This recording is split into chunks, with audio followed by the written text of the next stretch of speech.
Have you ever encountered a situation where a lithium battery is clearly fully charged, but the voltage reading appears low?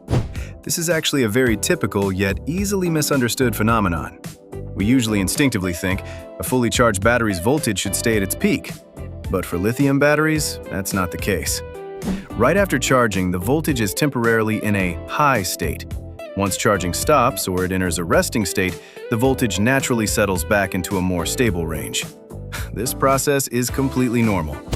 Meanwhile, inside the battery, there's a key player: Battery Management System.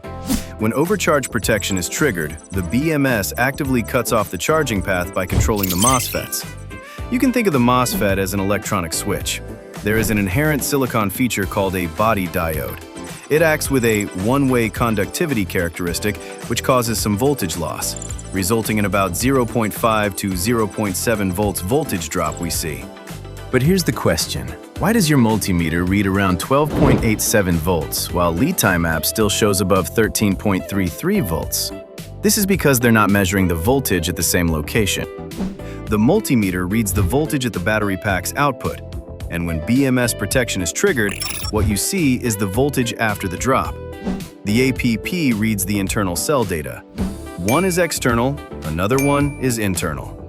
So yes, some difference is completely normal. If you're still unsure, here's what you can do. Put the battery under load. We recommend a current of at least 5 amps for about 1 minute. The battery will transition from a resting state back to a normal working state. Now disconnect the load and measure again. It will bounce back to the true voltage. So, next time, don't immediately suspect the battery is broken. Often, you've just caught it at its most misunderstood moment. Thank you for watching. We will continue to be here to answer your questions. Bye-bye.